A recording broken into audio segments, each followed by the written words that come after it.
Humza Yousaf has been made to look foolish after his SNP conference speeches. It emerged his Brexit rant was proven wrong by a leading trade expert.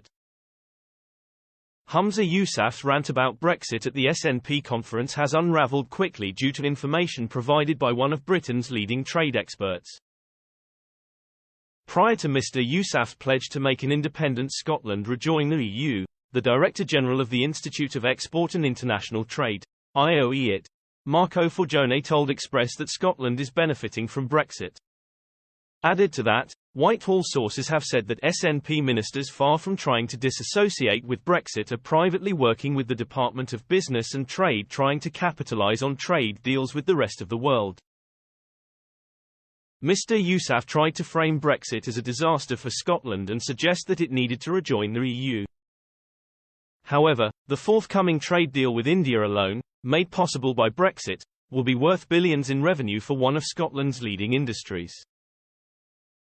In his keynote speech to SNP activists, Mr. Yousaf claimed, "Brexit can't be made to work for Scotland.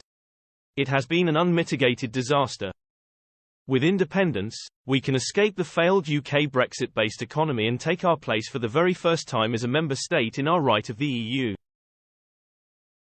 But this assessment has been contradicted by information previously provided by Mr. Forgione.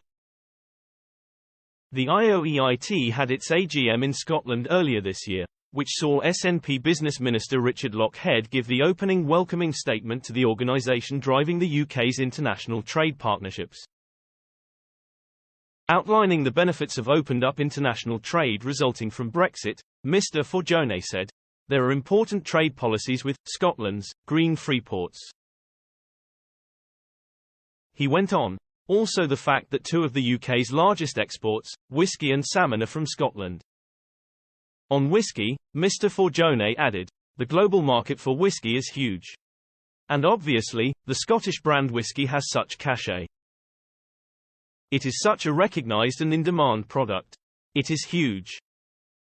Whisky is so punitively taxed in India that a trade deal that relaxed the tax and reduced the tariff that is due on Scottish whisky would increase their share of the market from 2.5% to 5% or even 7.5%. Within the scale of the Indian whisky market that is worth billions to the UK economy, right, billions of whisky. Securing a trade deal with India with reduced tariffs on Scottish whisky will be a brilliant achievement." He added, "Brand Britain is very important.